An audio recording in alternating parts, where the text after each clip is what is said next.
Many people live a life at sea, but imagine living in a floating book fair.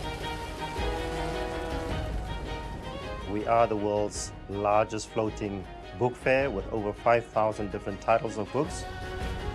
The ship 𝗀𝗃𝗍𝗆 has come to South Africa, brimful of stories collected from around the globe. That's the boat, right over there. That's the boat. That is the boat. And this morning I saw some seals as well. We're going to see some seals on the way. It's the type of vessel these book lovers have only ever read about.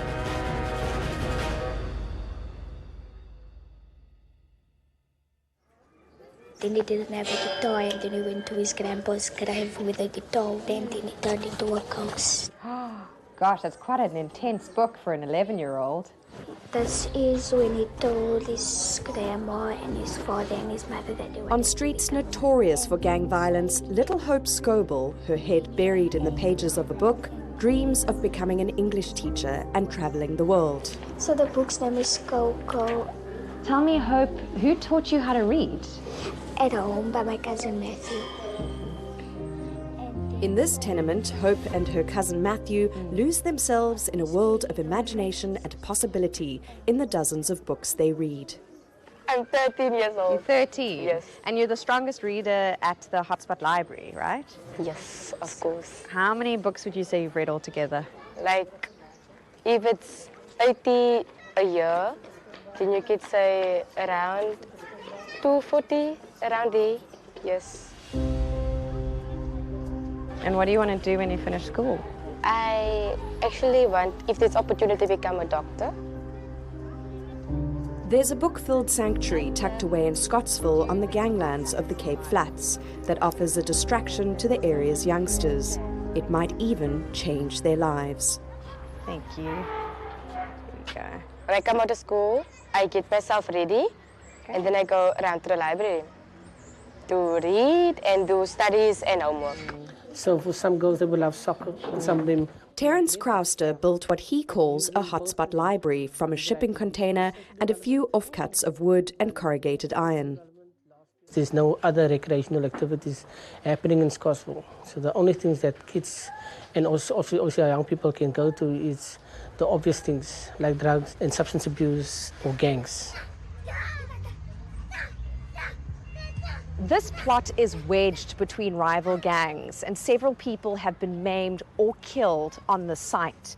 But now it's home to the hotspot library, and when violence flares up, the gates are locked with children tucked away in Storyland. I feel safe because everything is closed, it's like locked down. So then it feels like nothing would ever touch me there if I'm inside. Because we are a library that creates a platform with a variety of activities, not just reading, but we do homework assistance. If there's projects that they need to do, we the people come in and they need counseling, we do that.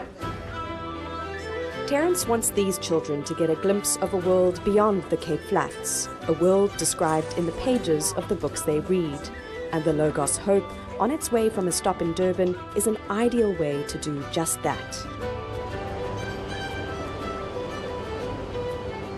The 𝗀𝗃𝗍𝗆 Book Fair sails all the way from Germany. Like the Hotspot Library, Senior Manager 𝗀𝗃𝗏𝗃 says they're spreading awareness about the importance of reading. The tagline of the ship and the vision of the ship is to share knowledge, help and hope. And sometimes we get in a port up to 150,000 people actually visiting the ship, because wherever you go, knowledge is highly sought after. Taking a book fair to the seas is a significant task that Titus and his team do voluntarily. Nobody is salaried, including the captain, the engineers. All of us are serving as volunteers on board the ship. The sailing isn't always smooth, especially around the Cape of Storms. For the ship's captain, Christian Montana, it's a calling. If you had the chance and opportunity to help somebody or to do something with somebody, it's part of that, the sense of being thankful with life. While a life at sea sounds romantic, it can be physically and mentally challenging, and it comes with a significant workload. So we try and find local organizations that's doing good work in their communities, and we then partner with them to help enhance what they're doing. This is where two worlds collide, the coming together of a global transcontinental floating book fair and a little library tucked away in a corner of the Cape Flats. Can you see? There's some seals. And do you see the name? Morning, guys. Welcome. Hi. Welcome on board. You made it. So good. And it's times like these that inspire Captain Montana and his team. And within moments, children used to the worn pages of second-hand books find themselves lost in the pages of brand new stories collected from around the globe.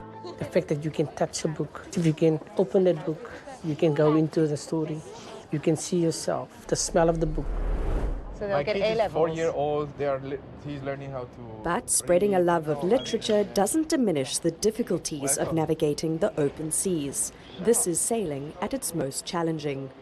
We have a post here from an officer of the watch and then through watchkeepers. And yeah, this is physically where you can move the ship and the rudder. You can touch it. Can I? Yes, of course. Luckily, we're stationary, so this isn't going to tip us. Captain Montana runs things from his position on the bridge. It's the nerve center of the operation. He's come a long way since first being told about the 𝗀𝗃𝗍 by his grandmother. I'm from Chile, South America. My dad was also a seafarer, and that's why I always wanted to be a seafarer.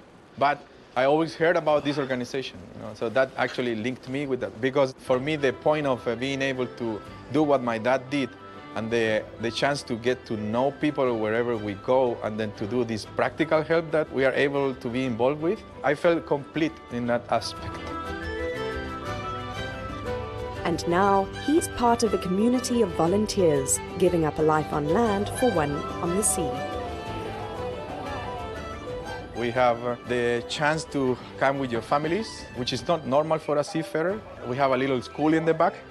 And then we also have trained teachers, and then your kids are able to make the ship their home. The vessel also has a clinic, a soccer pitch, and an impressive canteen where over 1,000 meals are cooked daily. We're now on a section of the 𝗀𝗃𝗍 that the public doesn't get to see. These rows and rows of cabins for the 350 or so volunteers on board. Many of them are in families that give their time to this project. And families can mean babies. And when you're out at sea, you've got to keep those babies safe from the elements, which is why we have this gate. We have a very diverse community on board the ship, more or less 350 people. From over 65 different countries around the world. I noticed there's a lot of religious material in the bookshop. Is faith the glue that holds the crew together in some ways? It's what helps us to unite and respect and honor one another with our diversity, but also inspires us to actually reach out to others, irrespective of their backgrounds, to say, we have something to give, we have something to learn, because we learn from every one of the communities that we go to.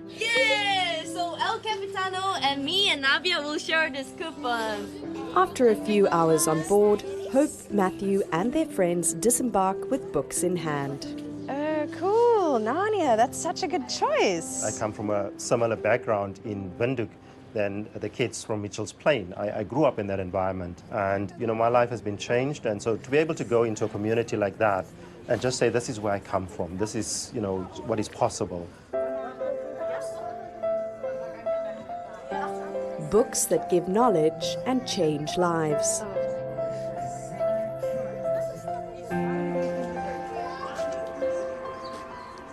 I know kids that came through our program that are doctors today. Some of them are pastors that are giving back to the community. What's your favorite book om te lees? What's your favorite book om te lees? Ek gaan sommer julle byname gebruik ook in sin. Ja, tati. No. From Cape Town, the 𝗀𝗃𝗍 will head to Namibia and then sail up Africa's west coast. Terence, meanwhile, continues his journey. He's setting up another 4 hotspot libraries across the Western Cape.